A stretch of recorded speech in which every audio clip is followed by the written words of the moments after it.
Hi guys, welcome back to my channel. तो हम professional ethics revise कर रहे थे, पर मेरे पास बहुत रिक्वेस्ट आ रही थी कि प्रोफेशनल एथिक्स एक ही लमसम एक ही वीडियो में हो, शॉर्टली आपके एग्जाम से पहले एक समराइज फॉर्म में हो, जो आप एक साथ फटाफट रिवाइज़ कर सके। ठीक है, सो ये एक लमसम वीडियो है आपकी, सारे प्रोफेशनल एथिक्स, इसमें सारे क्लॉजेज और सारे स्केड्यूल्स कवर कर लेंगे हम। ठीक है, सो गेट सेट गो। तो स्टार्ट करते हैं। सबसे पहले हम ये है आपका, आप देख ही रहे होंगे स्क्रीन के ऊपर, ये है ICAI का रेडी रेटनर टाइप्स, क्विक रेफरेंसर टाइप्स होता है ये। ठीक है, इसके अंदर उन्होंने बहुत समराइज्ड और टू द पॉइंट बात करी है। ठीक है, तो यहाँ से हम स्टार्ट करते हैं। हाँ, तो ये है chapter number 20, professional ethics. Professional ethics में आपको पता ही है फंडामेंटल ऑफ प्रिंसिपल्स क्या हो सकते हैं, सिद्धांत क्या है, इंटेग्रिटी, ठीक है, सत्यनिष्ठा, ऑब्जेक्टिविटी, आप बायस नहीं होंगे, प्रोफेशनल कॉम्पिटेंस का ध्यान रखेंगे, कॉन्फिडेंशियलिटी मेंटेन करेंगे और अपना प्रोफेशनल बिहेवियर आपका होना चाहिए। ठीक है, नेक्स्ट चलते हैं आगे। अच्छा ठीक है, नेक्स्ट देखो फिर अब क्या कर रहा है ICAI कह रहा है member in practice prohibited from using the designation. फटाफट ठीक है, ये देख लेते हैं क्या बोल रहा है ये कह रहा है जो भी मेंबर प्रैक्टिस में हैं वो प्रोहिबिटेड हैं यूज़ करने से डेजिग्नेशन अदर देन CA के अलावा है, कोई डेजिग्नेशन यूज़ नहीं कर सकते। फटाफट देख लेते हैं। Point number A, point number क्या था, member of institute now permitted to use the word CA use कर सकते हैं prefix before their name respective of the fact that they are practising और नॉट। इससे कोई मतलब नहीं है, आप नाम यूज़ कर सकते हैं। दूसरी चीज़ वो बोल रहे हैं कि सेक्शन 7 बोलता है चार्टर्ड अकाउंटेंट एक्ट का कि मेंबर इन प्रैक्टिस जो है वो can not use any designation other than the CA के हिसाब से, nor can be use any other description भी नहीं यूज़ कर सकते अपने नाम के आगे, whether in addition thereto or in substitution therefor, but a member who is not in practice, जो प्रैक्टिस में नहीं है, मतलब जो किस में है, सर्विस में है, and does not use the designation of chartered accountant may use any other description, वो यूज़ कर सकता है। प्रैक्टिस में नहीं है, जॉब में है, और जॉब में वो है ना यूज़ कर सकता है descriptions. Nevertheless a member of practice में यूज़ एनी अदर लेटर्स, वो दूसरे लेटर्स और डिस्क्रिप्शन भी यूज़ कर सकता है। अब इन्होंने कह दिया अगर आप प्रैक्टिसिंग वाले हो तो हम आपको एक रियायत देते हैं कि हाँ भाई तुम यूज़ कर सकते हो।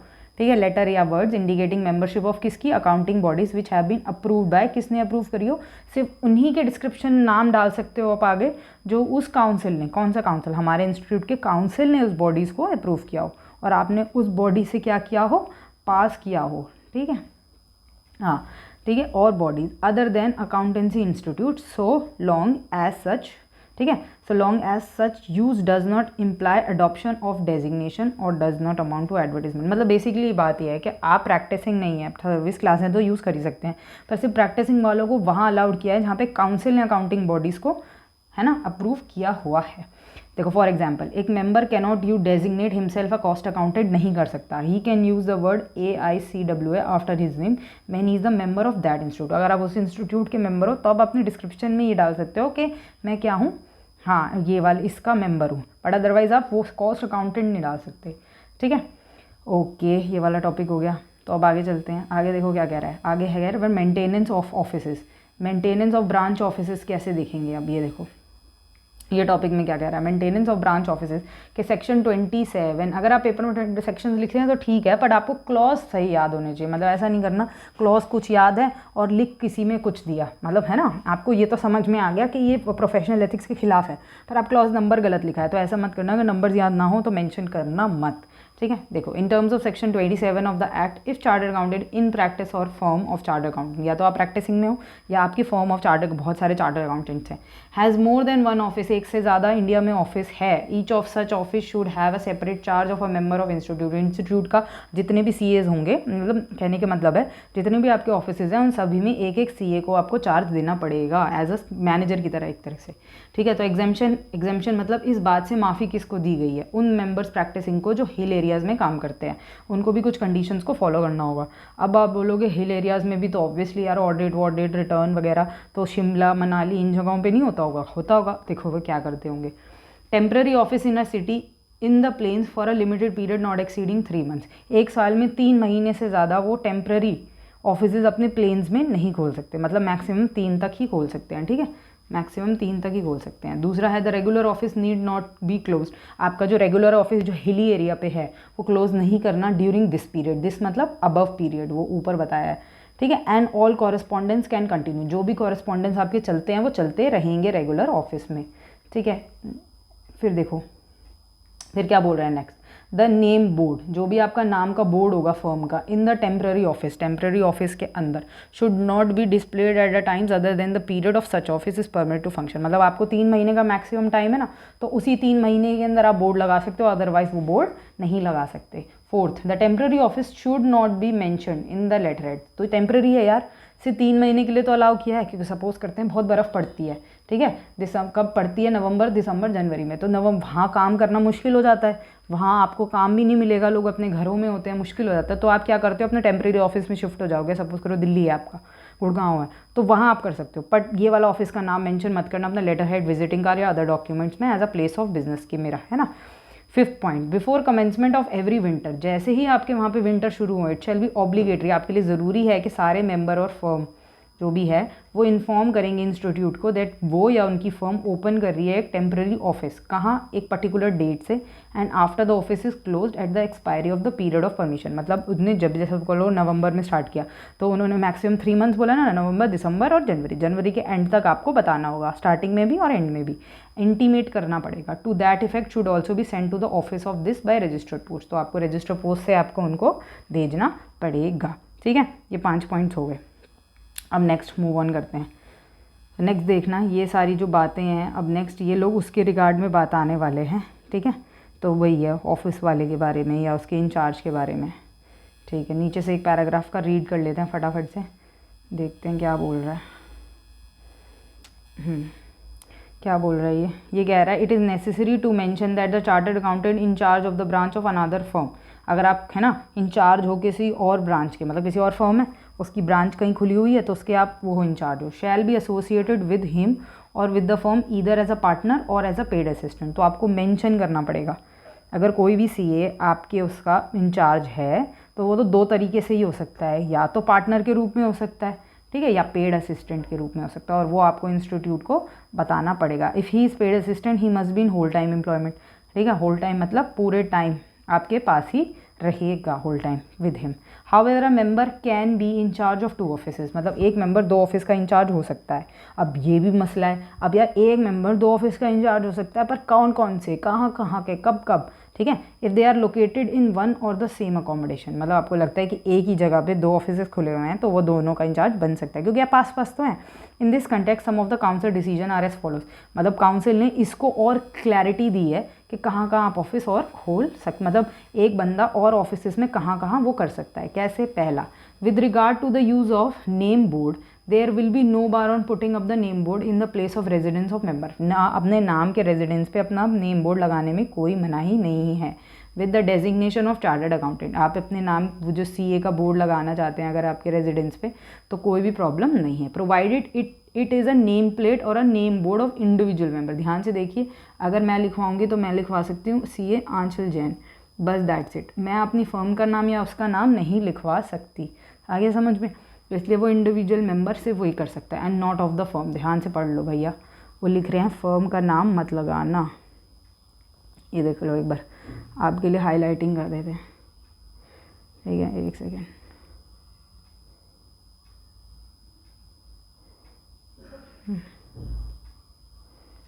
ठीक है, ठीक है, तो ये बोल रहा है नॉट ऑफ द फर्म। फिर देखो आगे क्या बोल रहा है, नेक्स्ट पॉइंट बोल रहा है the exemption may be granted. ये वाली जो एग्जेम्पशन है वो ग्रांट किसको करेंगे, to a member or a firm of chartered accountant in practice, practising वाले लोगों को, to have a second office, कि उनके पास सेकंड ऑफिस हो सकता है, without such second office being under the separate charge. मतलब ये जो प्रैक्टिसिंग लोग हैं ये कर सकते तो हैं, और ऑफिस में एक ही चार्टर्ड अकाउंटेंट, 2 उसका इंचार्ज, पर उसकी कंडीशंस है। क्या क्या कंडीशंस है ये ध्यान से देखो कंडीशन में पहला, second office is located in the same premises, या तो आप जिस बिल्डिंग में बैठे हो उसी के ऊपर नीचे वाले फ्लोर में, अगल बगल में है, ठीक है, in the which the first is located. दूसरा, second office is located in the same city, या तो सेम सिटी के अंदर है जिसमें फर्स्ट सिटी जैसे है, तो अगर दिल्ली है तो दूसरा ऑफिस भी दिल्ली में है। Third, the second office is located with in the distance of 50 kilometre, 50 kilometre के डिस्टेंस में अंदर होना चाहिए from the municipal limits of the city.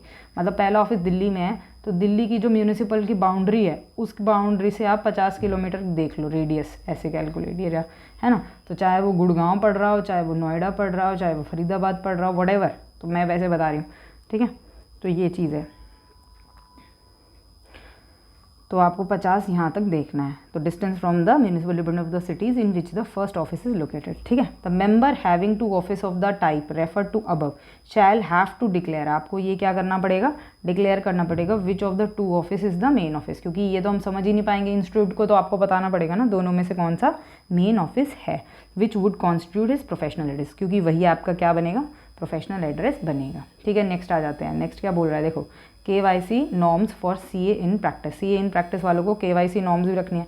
अब यार बैंक वालों को ही नहीं रखनी, हमको भी रखनी है। क्यों? क्योंकि आपके क्लाइंट्स हैं, आपको अपने क्लाइंट्स की डिटेल अपने पास नहीं रखनी है ना। तो देखो सबसे पहले the financial services of industry globally is required to obtain the information of their clients, तो कंप्लाई विद दिस। तो आप नो योर KYC मतलब नो योर क्लाइंट नॉर्म्स।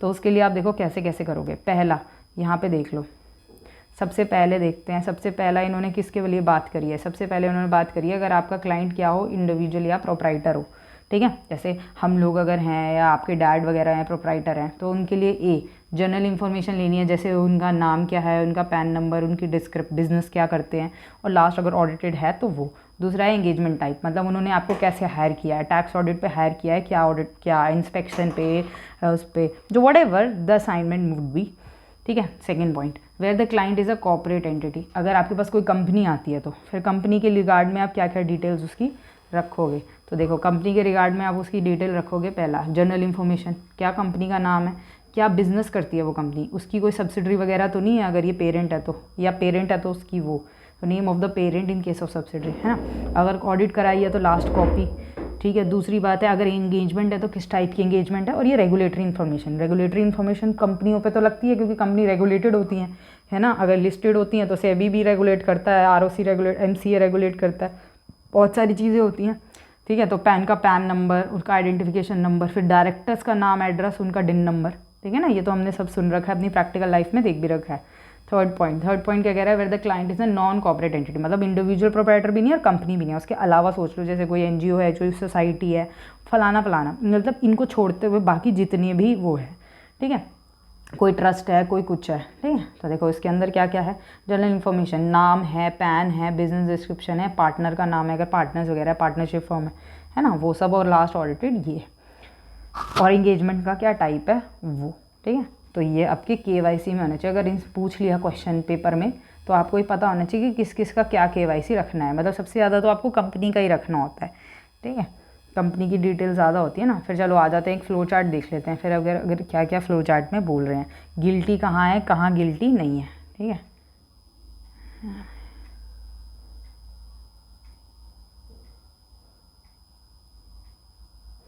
ठीक है, तो देखो आ जाओ। नेक्स्ट क्या कह रहे हैं, flow chart describing the discipline procedure mechanism. कभी भी कोई CA गलती करता है और गिल्टी पाया जाता है, नहीं पाया जाता, तो प्रोसीजर्स कैसे होते हैं, मतलब अगर वो कोई गलत काम करता है, फ्रॉड करता है, वो पकड़ा जाता है, या मिसबिहेवियर हो जाता है, या कैरेक्टर इशूज़ होते हैं उसको, तो ये चीज़ें देखने वाली होती हैं, ठीक है। तो सबसे पहला आप लिखो द रिसिट ऑफ कंप्लेन, है ना, विद द प्रिस्क्राइब फ्री, किसी ने कंप्लेन की होगी और फीस भरी होगी, ठीक है। दूसरा है इन्फॉर्मेशन अगेंस्ट दिस, तो आपके पास दो चीज़ होंगी, एक तो आपको कंप्लेन आएगी फ़ी के साथ, और दूसरा इन्फॉर्मेशन आएगी कि उसने किया क्या है, मिसकंडक्ट। ये सीधी कहाँ चली जाएगी, डिसिप्लिनरी डायरेक्टरेट के पास, उनकी ओपिनियन देखी जाएगी, प्राइमा फेसी ओपिनियन, कि उनको ऊपर से वो जो रिसिट आई है उनको देखकर क्या महसूस हो रहा है। तो सबसे पहले देखो उनको क्या महसूस हो रहा है, ये उनको रिसिट से का सोचना है, ठीक है। तो सबसे पहले हम पॉजिटिव केस सोचते हैं। सपोज कोई इशू आया CA के खिलाफ, है ना, और अब उनको लगता है प्राइमा फेसी वो रिसिट देखकर कि यार वो गिल्टी नहीं है, वो गिल्टी यहाँ पर नहीं है, नॉट गिल्टी, ठीक है, कि नहीं यार किसी ने दुश्मनी निकालने के लिए फाइल कर दिया, वो गिल्टी नहीं है, तो वो क्या करेगा, not guilty. Submit all information and complaints to board of discipline, तो वो क्या करेंगे, डिसिप्लिनरी डायरेक्टर को लगता है कि वो बंदा गिल्टी नहीं है, तो वो सारी इन्फॉर्मेशन बोर्ड ऑफ डिसिप्लिन को दे देंगे, किसको, बोर्ड ऑफ डिसिप्लिन को दे देंगे। फिर बोर्ड ऑफ डिसिप्लिन के ऊपर है, अगर बोर्ड ऑफ डिसिप्लिन सपोज करो इन्फॉर्मेशन देते हैं और इसे रिजेक्ट कर देते हैं, राइट, हाँ, तो advise the director discipline to further investigate. Reject का मतलब क्या हुआ, रिजेक्ट का मतलब हुआ कि ये जो गिल्टीनेस नहीं था ना, वो उन्होंने उसको रिजेक्ट कर दिया, मतलब वो मानते हैं कि वो गिल्टी है, तो रिजेक्शन का मतलब है कि वो गिल्टी है, ठीक है, तो यहाँ पर वो गिल्टी है। तो वो क्या करेंगे, आगे भेज देंगे, डायरेक्टर को भेज देंगे, डिसिप्लिन के एक डायरेक्टर होता है इंस्टीट्यूट में, तो उसको भेज देंगे। May proceed with the matter if it allied to the first schedule, फिर वो मैटर प्रोसीड करेगा और देखेगा कि उसने जो गलती करी है वो फर्स्ट शेड्यूल में कहाँ फॉल करती है, ठीक है। और नेक्स्ट है refer the matter to the disciplinary committee, committee को बताएगा if it is allied to second. तो पहले वाले केस में फॉल करोगे तो आपको वही है डायरेक्टर डिसिप्लिन देखेगा, और अगर वही है, अगर आपका दूसरे में फॉल करता है तो डिसिप्लिनरी कमेटी देखेगी, ठीक है। ये तो मैंने आपको पहले नॉट वाला पार्ट पढ़ा दिया कि वो गिल्टी नहीं मानते और आगे वाला डिपार्टमेंट उसे गिल्टी मान लेता है, बट अब हम पढ़ेंगे वो वाली साइड जहाँ पे उसे गिल्टी ही गिल्टी माना जा रहा है, ठीक है। हाँ, तो देखो गिल्टी वाले पार्ट पे आओ। गिल्टी में अगर वो गिल्टी है, उनको लगता है प्राइमा फेसी, तो वो देखेंगे फर्स्ट में फॉल कर रहा है या सेकंड में फॉल कर रहा है। फर्स्ट में फॉल कर रहा है तो देखेंगे place the matter before board of discipline. देखो यहाँ पर भी उन्होंने बोर्ड ऑफ डिसिप्लिन के आगे ही रखा था, यहाँ पर भी बोर्ड ऑफ डिसिप्लिन के आगे रखा है। बोर्ड ऑफ डिसिप्लिन ने एक्सेप्ट कर दिया तो वो इंक्वायरी कंडक्ट करेंगे, और उस इंक्वायरी में भी वो गिल्टी फाउंड हुआ और उसका आंसर है येस, हाँ वो गिल्टी है, तो वो उसे क्या कर देंगे, रेप्रिमेंड द मेंबर, हटा देंगे, उसका नाम हटा देंगे 3 महीने तक मैक्सिमम अपनी बुक से, मेंबर की बुक से, और उस पर 1 लाख रुपए कर देंगे। अभी रिसेंटली एक केस भी आया है जहाँ पर कोर्ट ने उसके एक सीए को हेल्ड किया है, एक कंपनी के, है ना, पब्लिक कंपनी के केस में, जहाँ पे उसकी रिपोर्ट को सेटिस्फाइड नहीं माना गया था, उसने नहीं प्रॉपरली चीज़ों को चेक किया, तो इसीलिए उसकी वो चीज़ों को गलत मानते हुए उसको पेनलाइज और वो सब रिमूवल ऑफ नेम भी किया है।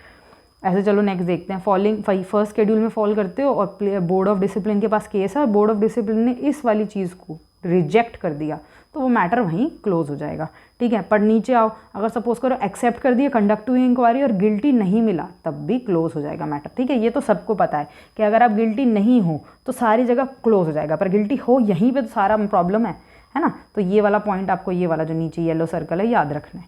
नेक्स्ट आ जाओ, अगर आप शेड्यूल नंबर 2 के अंदर फॉल करते हो तो place the matter before the disciplinary committee, फिर कमेटी के आगे आएगा।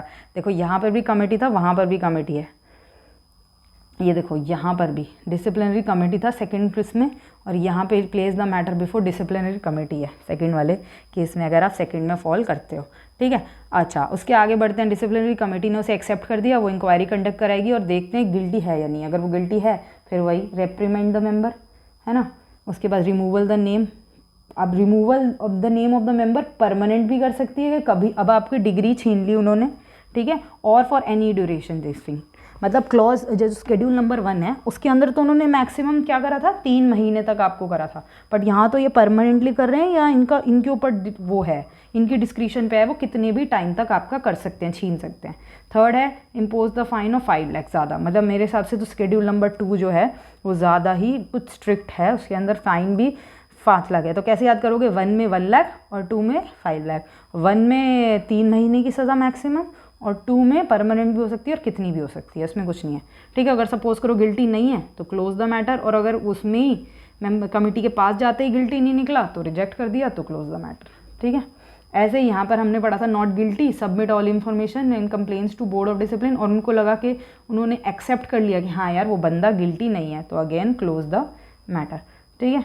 हो गया ये, है ना। अब नीचे देखो इसके, अगर आपको लगता है कि दोनों वाले केसेस में वो गिल्टी है, आपने वो सज़ा सुना दी, देखो इस वाले केस में भी गिल्टी था और इस वाले केस में भी वो गिल्टी था, तो उन्होंने ये 2 कर दिया था। अब आगे क्या करेगा, अगर सपोज करो मैं हम कोई सीए कोई है और उसके ऊपर ये वाली चार्ज लग जाता है, अब वो अगर सपोज करता है नहीं यार ये मुझ पर नहीं लगना चाहिए था, किसी ने मुझे फंसाया है या मैं एग्रीव पार्टी हूँ, है ना, तो वो आगे कहाँ जाएगा, any member or director of discipline agree by the order. Suppose करते हैं कोई मेंबर या फिर director of discipline agree by order of the board, अगर उन्हें लगता है, ज़रूरी नहीं है सीए को ही लगता हो, क्या पता बोर्ड गलत डिसीजन ले, या फिर कोई, जैसे मैंने कंप्लेन फाइल करी हो, है ना, हमने कंप्लेन फाइल करी हो और जो बड़ी अथॉरिटी है उसने रिजेक्ट कर दी हो, होता है ना ऐसे, तो कंप्लेन फाइल कर सकती है छोटी अथॉरिटी उससे भी बड़ी अथॉरिटीज़ को। तो ऐसे ही है, अगर मैं या तो कोई नॉर्मल मेंबर ने या डायरेक्टर ऑफ डिसिप्लिन एग्रीव लगता है अगर उनको किसका डिसीजन, ऑफ द बोर्ड का, ठीक है। हाँ, डिसिप्लिनरी बोर्ड्स ये वो जो बने थे, और डिसिप्लिनरी कमेटी ये रहा ना, बोर्ड का गलत लगता है, कमेटी का गलत लगता है, can prefer an appeal with in 90 days, वो 90 डेज़ के अंदर कर सकते हैं। 90 डेज़ का मतलब समझ गए ना, 3 मंथ्स टाइप, तो आपको याद 90 डेज़ रखना है, ठीक है। तो 90 डेज़ में आप कर सकते हो, किसके पास, एपेलेट अथॉरिटी के पास, जो हम इनकम टैक्स में करते थे ना, आई टैट के पास जाते थे, ITAT, वही है ये सेम, आप कहाँ से जाते हो, एपेलेट अथॉरिटी के पास 90 डेज़ में जा सकते हो। इट कैन दो चीज़ कर सकती है एपेलेट अथॉरिटी ए क्या, या तो कंफर्म कर देगी कि गिल्टी है, या फिर मॉडिफाई कर देगी कि चलो गिल्टी है पर सज़ा कम ज़्यादा कर दो, या इसको कैंसिल आउट कर देगी, सेट असाइड कर देगी। दूसरा है इम्पोज करेगी, सेट असाइड करेगी, रिड्यूस और इन्हेंस करेगी पेनल्टी, कुछ भी कर सकती है, बढ़ा, घटा, हटा और लगा, चारों चीज़ें कर सकती है। तीसरा remit the case to board, वापस से केस किसको पास भेज देगी, बोर्ड ऑफ डिसिप्लिन या डिसिप्लिनरी कमेटी फॉर रिकंसिडरेशन, क्या तुमने ठीक से नहीं किया दोबारा करो। और fourth pass such order as the authority may fit, और अगर उसको कोई और ऑर्डर पास करना होगा जो उससे सही लगेगा वो भी कर सकती है। ठीक है, परफेक्ट है। ये हमारा हो गया है कि अगर उनको कोई डिसिप्लिन प्रोसीजर मैकेनिज्म में इशू आता है तो वो ऐसे ऐसे वर्क करेंगे। ठीक है, अब हमारा मेन पार्ट चार्ट होता है स्केड्यूल्स वाला जो क्वेश्चन में आ सकता है। ठीक है, सबसे पहले देख लो क्या क्या है। सबसे पहले स्केड्यूल्स में टाइप्स ऑफ स्केड्यूल में फर्स्ट स्केड्यूल और ये है सेकंड स्केड्यूल। फर्स्ट स्केड्यूल के कितने पार्ट है, पार्ट 1। ठीक है, पार्ट 1 में 12 क्लॉजेज हैं। ठीक है, ये किसके लिए है, जो प्रैक्टिस में है। पार्ट नंबर 2 में 2 क्लॉज हैं, किसके लिए है, जो सर्विस में है। पार्ट नंबर 3 में 3 क्लॉज है, ये किसके लिए है, जनरली। पार्ट नंबर 4 में 2 क्लॉज हैं, ये भी किसके लिए है, जनरली। अब वो वाले थर्ड में है misconduct in relation to members of institute generally, और फोर्थ में है other misconduct in relation to members. तो ये भी है, पर ये जैसे होता है ना मिसलेनियस, वो है ये फोर्थ वाला। ऐसे ही स्केड्यूल 2 में पार्ट नंबर 1 क्या है, फिर वही प्रैक्टिस वालों के लिए 10 क्लॉज। पार्ट नंबर 2 क्या है, इसमें सर्विस नहीं आते। जो सेकंड स्केड्यूल होता है वो मेजरली किन के लिए बताया पहले, सिर्फ प्रैक्टिसिंग के लिए। इसमें सर्विस क्लास नहीं आती, सर्विस क्लास सिर्फ और सिर्फ पार्ट स्केड्यूल 1 में आती है यहाँ पर। ठीक है, और यहाँ पर प्रैक्टिसिंग के लिए, फिर जनरली के लिए, फिर अदर मिसकंडक्ट जनरली के लिए। ठीक है, इसमें क्लॉज नंबर, इसमें सिर्फ एक ही क्लॉज है। ठीक है, स्टार्ट करते हैं किस कैसे कैसे है। फर्स्ट क्लॉज देखो, फर्स्ट क्लॉज पढ़ते हैं क्या बोल रहा है।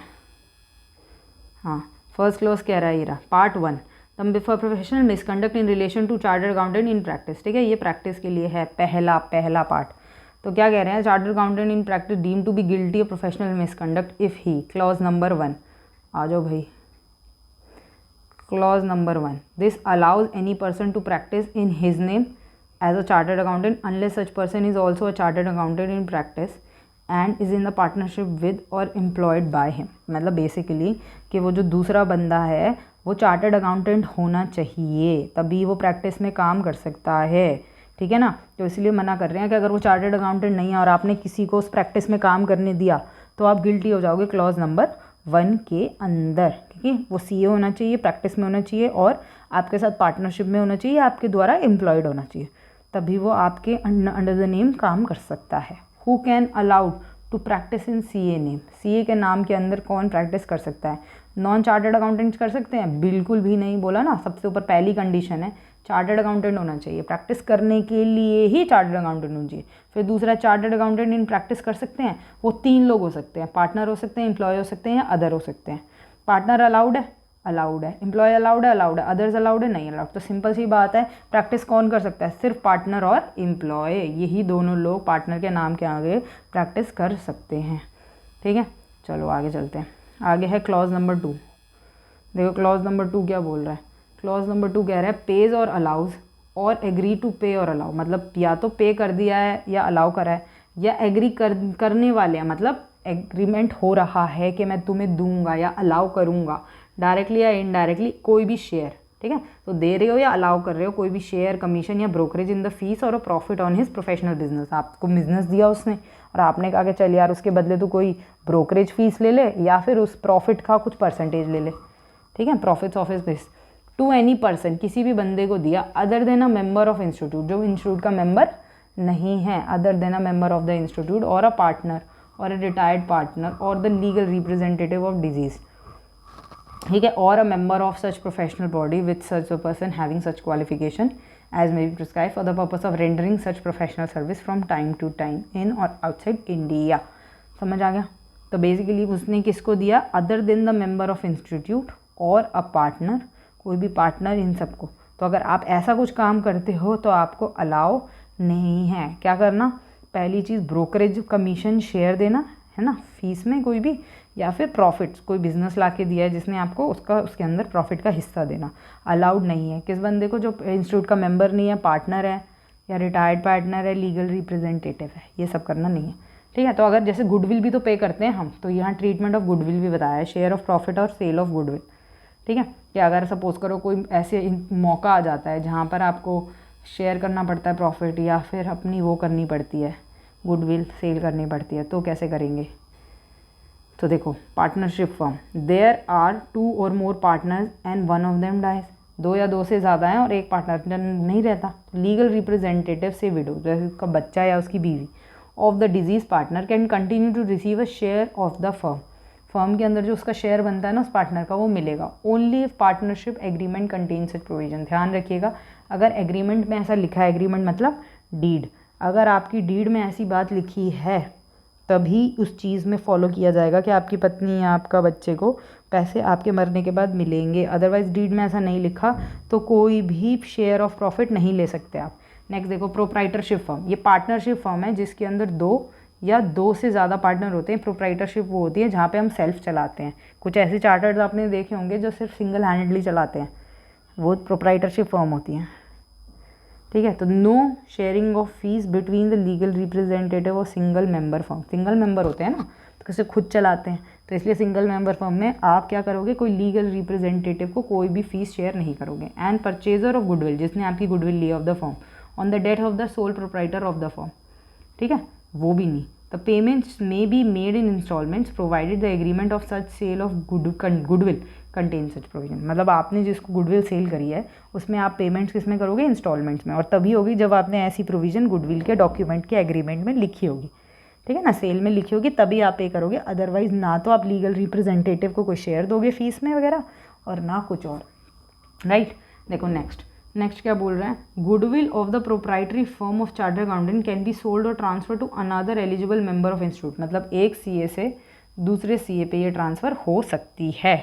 ठीक है, कब हो सकती है, कहते हैं after the death of the proprietor concern, अगर जिसने उसे चलाया है, जो ये वाला सीए है, इसकी डेथ हो जाती है और दूसरा सीए से लेना चाहता है तो इसे ले सकता है। देखो पॉइंट लिखा है, काउंसिल परमिटेड द सेल और transfer of goodwill for such cases, council से परमिशन लेनी पड़ेगी, तो काउंसिल परमिट करेगा तो सेल और transfer of goodwill for such case in the following manner, कैसे कैसे करेंगे वो फॉलोइंग मैनर में वो आपको बता रहा है। देखो, पहला, death of proprietor concern occurred on 1998, भैया ये तो बहुत पहले बोल रहा है, क्या है ये, तो कुछ जैसे जब रीड कर लो वैसे ये वाली चीज़ पूछी नहीं जाती है, वो आफ्टर वाली ही पूछी जाएगी।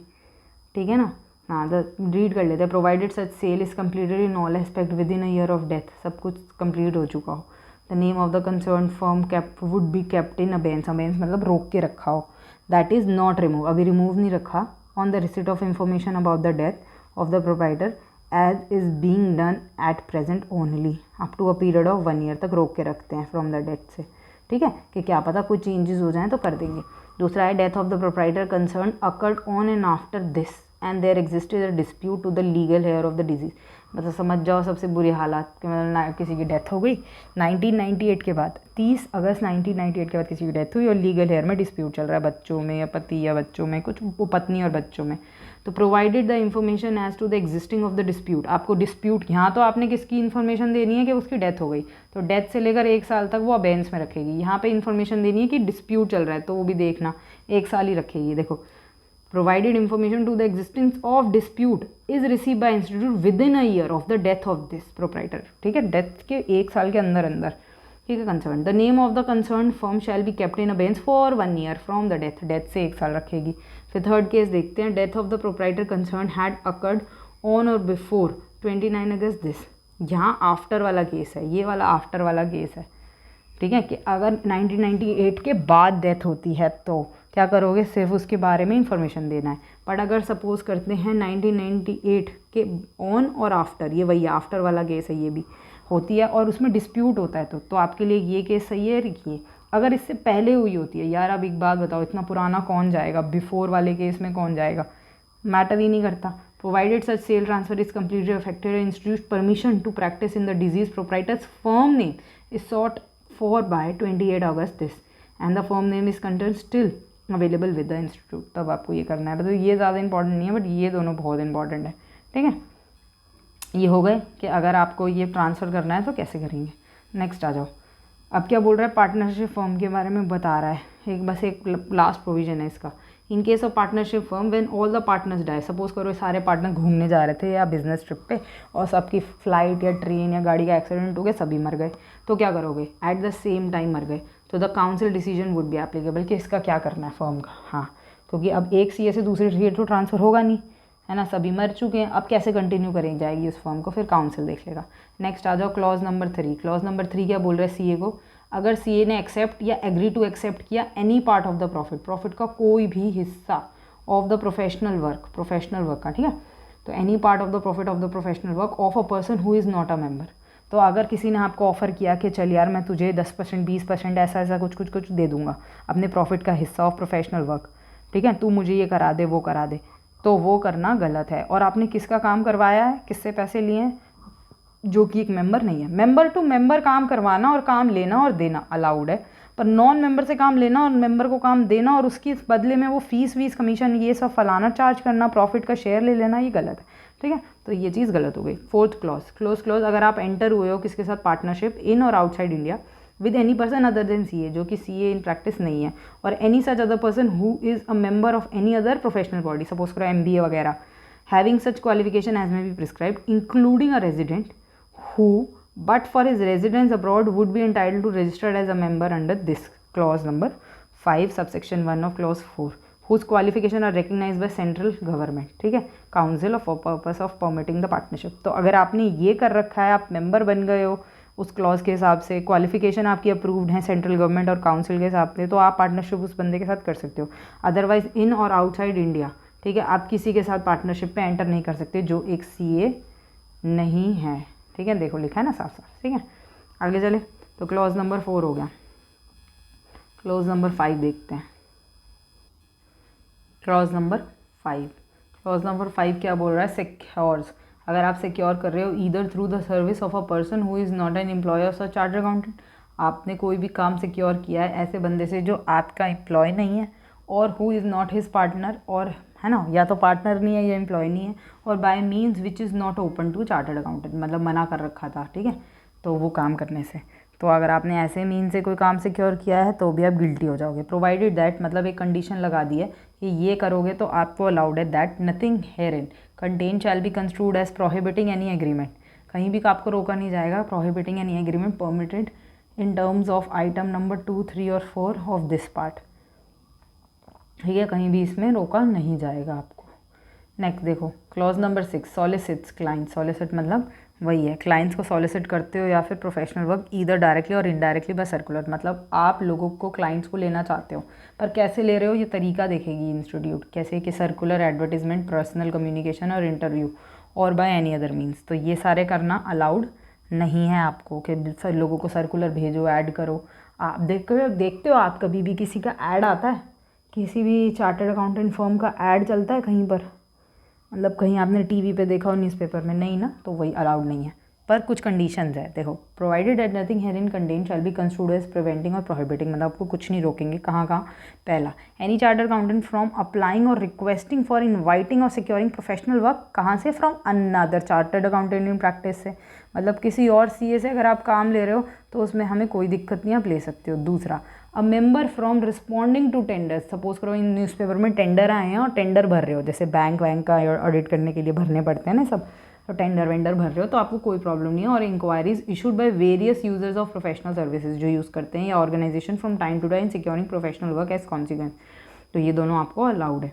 However as per the guidelines issued by the council of the institute, a member of the institute in practice shall not respond to any tender, आप टेंडर पर रिस्पॉन्ड नहीं करोगे, issued by the organisation or the user of professional services in areas of services which are exclusively reserve for chartered accountant. अगर उसने सिर्फ लिख दिया कि चार्टर्ड अकाउंटेंट ही रिस्पॉन्ड करें तो आप रिस्पॉन्ड नहीं करेंगे। प्रैक्टिस वाले, देखो प्रैक्टिस वाले shall not respond to tenders, जहाँ पे वो सर्विस लेने वाले are in areas of service, कह रहे हैं ना, user of professional services in areas of services which are exclusively, कौन सी एक्सक्लूसिव सर्विसेज हैं?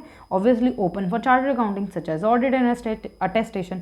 तो यही तो काम करते हैं सीए का, मैक्सिमम काम आपने 2 ही एरियाज में देखा होगा, या तो ऑडिट करते हुए पाए जाएंगे या टेस्ट करते हुए, तो इस केस में आप टेंडर पर रिस्पॉन्ड नहीं करेंगे। However such restriction shall not be applicable, हाँ आपको कह रहे हैं कि ये जो रिस्ट्रिक्शन है वो कहाँ एप्लीकेबल नहीं होगी, where minimum fees of the assignment in the tender itself where the areas are open, ठीक है ना, जहाँ पर प्रिस्क्राइब मिनिमम फीस होगी, या फिर where the areas are open to other professionals along with chartered. Chartered के अलावा MBA, लॉयर, फलाना को भी ओपन है तो आप कर सकते हो, ठीक है ना। और अगर मिनिमम फीस मेंशन है, क्या है ना, shall not be applicable but minimum fees is this is prescribe, मतलब या तो न्यूज़पेपर में उस टेंडर के साथ मिनिमम फीस आ जाए और एरियाज और जो सर्विसेज के एरियाज हैं वो चार्टर्ड अकाउंटेंट के साथ दूसरे लोगों को लिए भी ओपन है, तब आप उस टेंडर पर अप्लाई कर सकते हो। अदरवाइज सिर्फ और सिर्फ CA के लिए है तो फिर अप्लाई नहीं कर सकते, ठीक है। चलें आगे, ठीक है, आगे देखते हैं क्या लिखा है।